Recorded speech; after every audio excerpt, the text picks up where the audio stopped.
বলে হোটেলে নিয়ে যায়। এক পর্যায়ে সে আমার অনেকটা কাছে আসে হাত ধরে।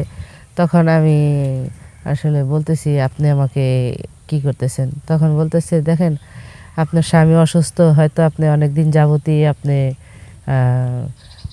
আপনার স্বামীর সাথে কিছুই হয় না, যে আপনার যে মনের একটা ইচ্ছা সেটাও হয় না। আমি চাই যে আপনার স্বামীর সুখটা আপনাকে আমি দিতে।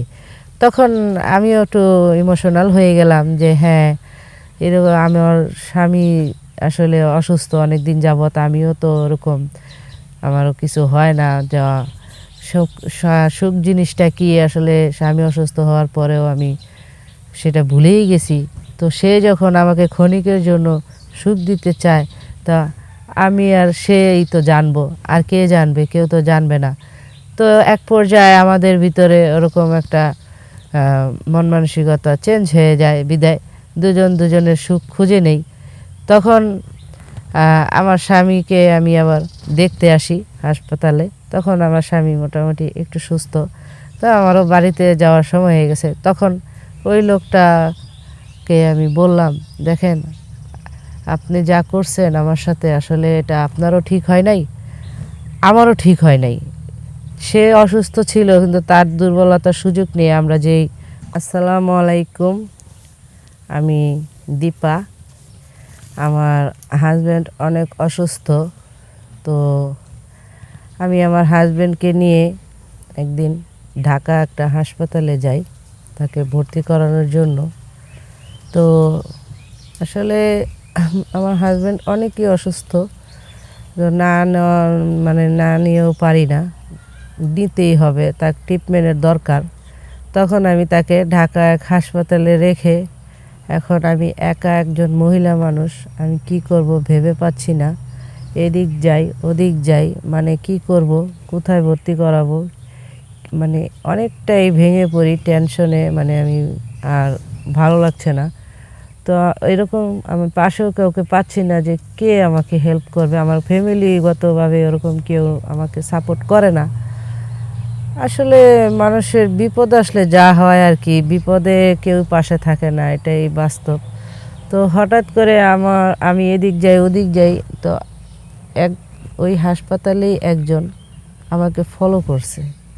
তো ফলো করে সে আমাকে হঠাৎ করে এসে বলতেছে যে, আপা আপনি কোথা থেকে আসছেন, কি সমস্যা, আপনি এরকম করতেছেন কেন, হাই হুতাশ করতেছেন কেন, কি হয়েছে?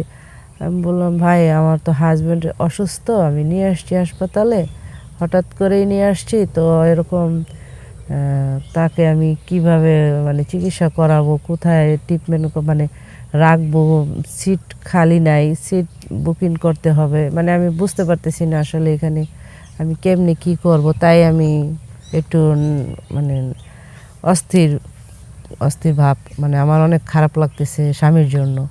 তো যাই হোক, এখন সেই লোকটা বলতেছে, আচ্ছা আপনি টেনশন করেন না, আপনি আমার সাথে আসেন, যা করার আমি করব।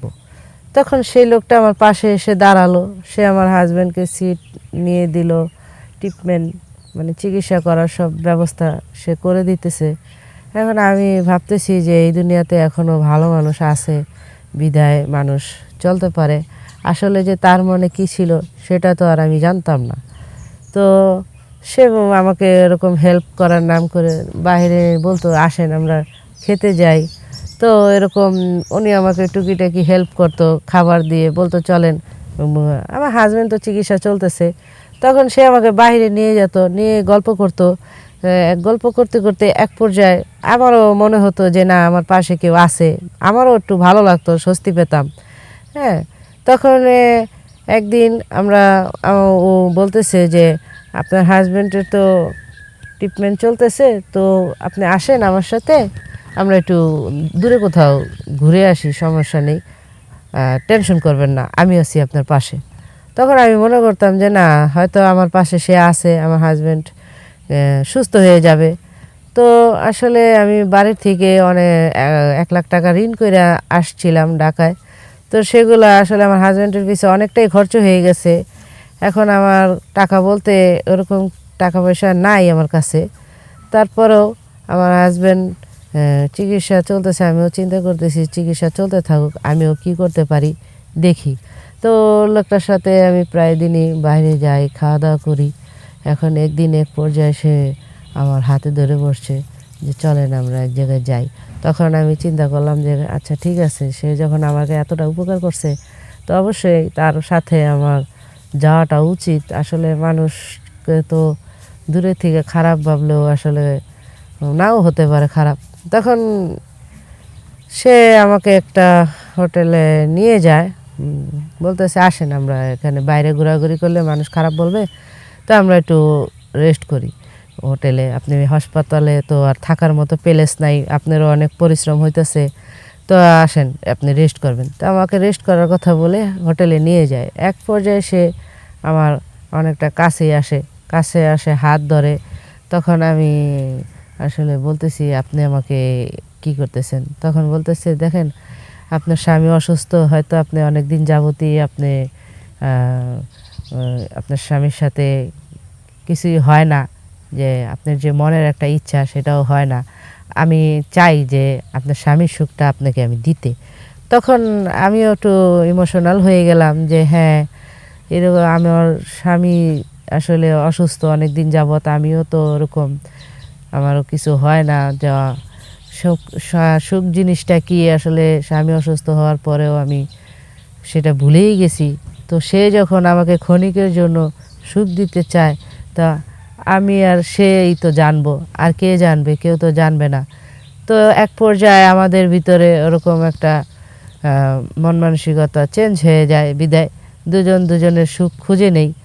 তখন আমার স্বামীকে আমি আবার দেখতে আসি হাসপাতালে। তখন আমার স্বামী মোটামুটি একটু সুস্থ।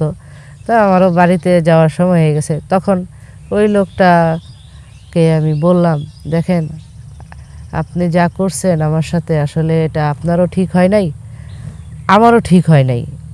সে অসুস্থ ছিল কিন্তু তার দুর্বলতার সুযোগ নিয়ে আমরা যেই কর্মকাজটা করছি আসলে সেটা মোটেও ঠিক হয় নাই। এটা আমি অনেকটাই ভুল করছি। আমার স্বামীকে আমি ধোঁকা দিছি, সে অসুস্থ ছিল বিদায়। এখন আমি এটাই বলবো যে আমার মতো এরকম ভুল কেউ কখনো করবেন না। আপনাদের স্বামী অসুস্থ হোক সুস্থ হোক, সে ভালোবাসার মানুষ, তার অগোচরে কারোর সাথে এইভাবে লিপ্ত হওয়াটাও আসলে ঠিক না। তো আমি আসলে অনেকটাই ভুল করছি, আমার এই ভুল আসলে ক্ষমার যোগ্য না। তারপরও আমাকে ক্ষমার দৃষ্টিতে দেখবেন, ঠিক আছে? আর স্বামী পিছনে টাকা নষ্ট করছি, আর সেই লোকে আমাকে হেল্প করছে, টাকা পয়সা কিছু দিছে, এই জন্য আমি আর একটু তার পিছনে দুর্বল হয়ে গেছিলাম যে স্বামীর অসুস্থর টাকার জন্যই তার পিছনে আমি গেছি আসলে। আর সেটাও বলবো, আর বলার ভাষা নেই যে মানুষ অসহায় হয়ে গেলে আসলে অনেক কিছুই মনে করতে পারে না যে সে ভুল করতেছে না সঠিক করতেছে। আমিও চাই যাতে আমার মতো ভুল কেউ না করেন। আমিও চাই যে এইরকম ভুল কেউ করবেন না। আর আমি আমার এই ভিডিওর মাধ্যমে সবাইকে বলবো আমার এই ভিডিও বেশি বেশি করে শেয়ার করবেন, কমেন্ট করবেন, লাইক করবেন। আর আমার এই ভিডিও ভালো লাগলে আমার এই ভিডিওকে শেয়ার করে সবাইকে জানিয়ে দিবেন যে আমার মতো ভুল যেন কেউ না করে। আর আমার সাথে যদি কেউ যোগাযোগ করতে চান, আরও আমার বিষয়ে জানতে চান, তাহলে আমার এই ভিডিও শেয়ার অপশনে ক্লিক করবেন। সেখানে ইমো হোয়াটসঅ্যাপ নাম্বার পেয়ে যাবেন, আমি আপনাদের সাথে কথা বলবো।